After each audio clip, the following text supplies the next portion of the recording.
Alors, les débats ont été passionnants et c'est tout à fait normal parce qu'il y va de la matière. Elle concerne le jeu électoral et elle a vocation à départager les Sénégalais qui veulent compétir de façon démocratique aux différents types d'élections. Mais Monsieur le Président, vous me permettrez, avant d'entrer dans le vif du sujet, de rendre à l'image de beaucoup des orateurs un hommage mérité, mais également appuyé à feu le général Niang, qui a fait un travail extraordinaire en dirigeant la commission cellulaire de la commission politique du dialogue national. Et cet hommage ne saurait se limiter à cette seule fonction et aux différentes activités y relatives lorsqu'il a eu à faire ce travail extraordinaire. Auparavant, il avait exercé des fonctions de ministre de l'Intérieur, mais également d'éminentes fonctions au sein de l'armée. Pour tout ce qu'il a fait au service de la République, nous lui rendons un hommage appuyé et prions pour que le Seigneur l'accueille en son paradis. Monsieur le Président, quand on a entendu les différents orateurs, ou en tout cas certains d'entre eux, défiler ici, on a eu l'impression que l'histoire n'est pas la même telle que nous l'avons vécue ou telle que nous l'avons suivie. Et il importe, pour la circonstance, au moins de rétablir historiquement ce qui s'est passé par rapport au projet soumis à l'examen de la représentation nationale. Ça a été rappelé dans le rapport, lui, tout à fait en début de séance. C'est au mois de mai 2019, dès après son investiture, que son Excellence, Monsieur le Président de la République, Macky Sall, a estimé devoir convier à un dialogue l'ensemble des acteurs politiques. Dans ce cadre, il a été mis en place une commission politique qui en réalité a été la transformation du cadre de concertation traditionnellement établi dans le cadre du ministère de l'Intérieur avant et après chaque élection générale. Il y eut dans cette commission les représentants de la majorité, les représentants donc de l'opposition, les non-alignés, les représentants des organes de contrôle, mais aussi de régulation, que sont le CNRA et la Sénat. Et enfin, nous avons eu les acteurs de la société civile et l'administration centrale du ministère de l'Intérieur n'a pas non plus fait défaut et elle était représentée par la Direction générale des élections, mais aussi par la Direction de l'automatisation du fichier. Voilà les composantes de la commission politique du dialogue national, où on enregistrait, on notait 80 membres. Ces 80 membres ont eu à tenir 126 réunions sur 20 mois de travaux effectifs. Et à la fin de ces 126 rencontres, pour matérialiser les points d'accord issus de ces différentes réunions, un séminaire résidentiel a été organisé du 28 juin au 3 juillet. À la fin de ce séminaire résidentiel, tout pôle confondu, majorité, opposition comme non alignés, sont tombés d'accord sur le contenu et la rédaction de 65 articles. 65 articles. Sur 356 articles du Code électoral, 65 articles ont fait l'objet d'un consensus aussi bien dans la rédaction que dans le contenu. Maintenant, il y a eu des points de désaccord. Et ces points de désaccord ont plus fait l'objet d'attention et d'explications au cours de cette séance, tout en laissant de côté les innovations majeures qui sont autant d'avancées significatives dans le renforcement de notre démocratie.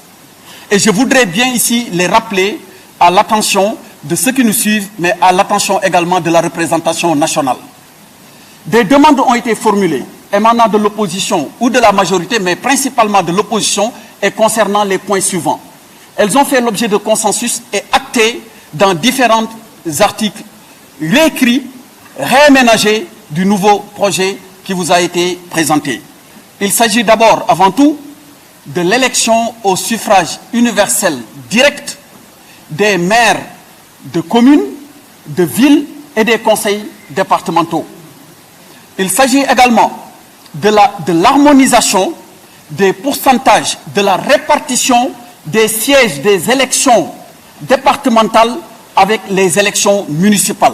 Désormais, pour tous ces types d'élections, nous avons 45% des conseillers issus des scrutins de listes majoritaires, alors que les 55% sont issus des scrutins de listes proportionnelles. Il s'agit de la restauration de la liste proportionnelle de ville abandonnée en 2014, de l'élection de la tête de liste proportionnelle comme maire de la ville, de la de la clarification de la notion de radiation, ainsi que les procédures subséquentes de sa mise en œuvre, de la rationalisation du système de vote hors bureau originel, et point très important et non des moindres, l'amélioration des conditions de participation des personnes handicapées au processus électoral. Au-delà de ces avancées significatives, et qui pourtant aujourd'hui n'ont fait l'objet d'aucune attention ou d'aucune discussion à part quelques minutes qui lui ont été consacrées, nous avons enregistré l'amélioration même des conditions d'inscription des Sénégalais établis à l'étranger.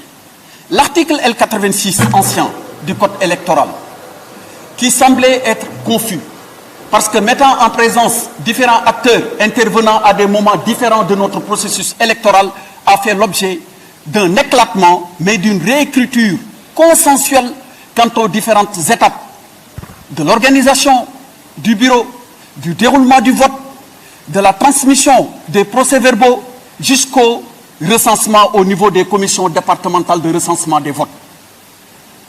Et pour terminer, il y a eu les dispositions transitoires et finales qui concernent le report des élections des hauts conseillers territoriaux dont le mandat en cours devait prendre fin le 30 novembre prochain, et enfin la réédition des cartes d'électeurs concernées par le nouveau découpage administratif qui a vu la naissance du département de Keur Massar avec les 3 arrondissements que sont Yeumbeul, Malika et Jaxaay. Voilà, Monsieur le Président, les innovations majeures que nous avons enregistrées dans le cadre de ce nouveau code. Les points de désaccord n'ont pas été intégrés parce que la méthodologie qui a été retenue depuis le départ a été de recueillir tout ce qui est point consensuel, aussi bien dans le contenu que dans la rédaction, et l'administration, je dois le rappeler, n'a joué que le rôle de secrétariat dans cette affaire. Mais on semble là également l'avoir oublié.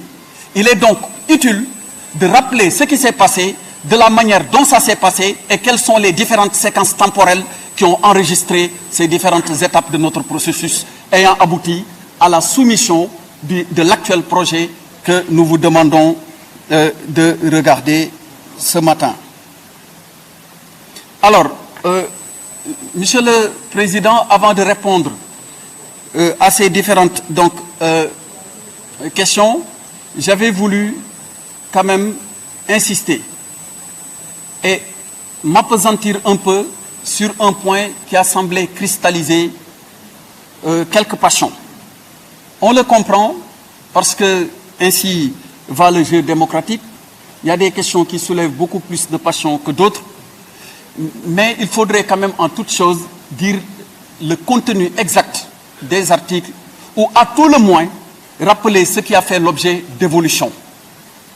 Les articles L30 et L31 du Code électoral qui doit être changé aujourd'hui, devenus dans le projet, les articles L29 et L30 n'ont pas connu d'évolution depuis 1992.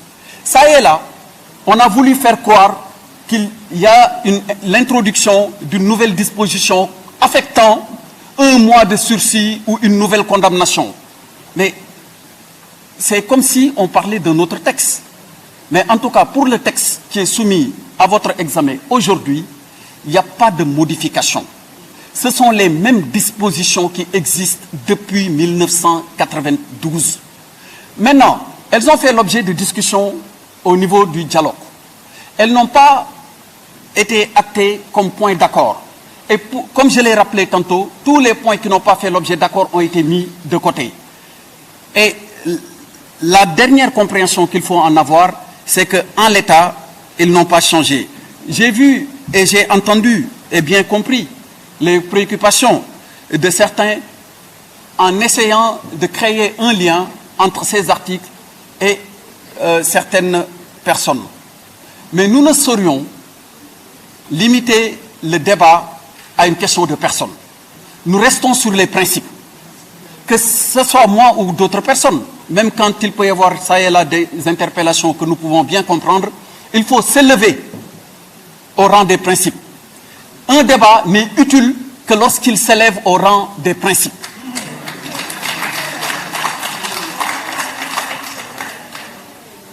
Et ça, je sais bien qu'un auteur l'avait opportunément qualifié de grande querelle. Il faut y aller pour discuter des questions de grande querelle et laisser les basses et petites querelles de côté.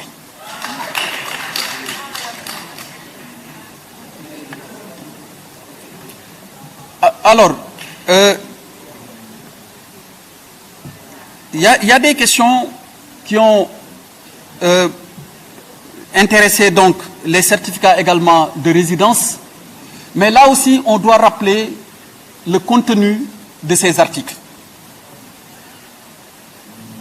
En réalité, les certificats de résidence ne sont pas demandés à tous ceux qui viennent s'inscrire.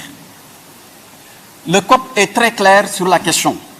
C'est lorsque votre adresse domiciliaire contenue dans la carte nationale d'identité CEDEAO ne correspond pas à celle qui est dans la circonscription électorale qu'il vous est demandé de prouver le lien de rattachement avec la circonscription électorale. Et dans ce cadre, ou bien vous produisez un certificat de résidence ou tout autre document prouvant votre lien de rattachement avec la circonscription électorale. Donc cette question doit être bien comprise avant d'être agitée, il me semble. Maintenant, j'ai compris aussi, quelque part, les interrogations légitimes soulevées par certains honorables députés. Semble-t-il qu'il y a des autorités qui font quelque part obstacle à la délivrance facile ou régulière de ces certificats de résidence. Mais dans tous les cas, il est bien précisé que ce n'est pas seulement le certificat de résidence qui permet de prouver le lien de rattachement. Si tant est qu'une autorité refuse de le faire, il y a une autre possibilité du pourvoir. Et à tout le moins, il y a aussi une étude qui est en cours, surtout s'agissant de la partie réglementaire, pour avoir une liste complète de pièces pouvant jouer le même rôle. Alors, l'honorable député Sornedien Mbaké a posé la question sur les termes de référence du dialogue. Vous avez raison, mais vous avez bien raison d'avoir posé cette question. Les termes de référence ne peuvent pas se rapporter à des personnes. Et comme je l'ai rappelé tout à l'heure, mais sur des thèmes, ça portait sur des thèmes précis. Et ça a été rappelé aussi par un de vos honorables collègues sur le processus électoral, sur les droits, sur la démocratie, les droits humains, sur donc l'organe en charge des élections, mais également sur le rôle de la justice dans le processus. Donc, la réponse, elle est toute trouvée. Elle ne se rapportait pas à des personnes, mais elle se rapportait plutôt à des thèmes qui, en réalité, faisaient référence à des principes qui sont connus et qui sont des principes bien démocratiques.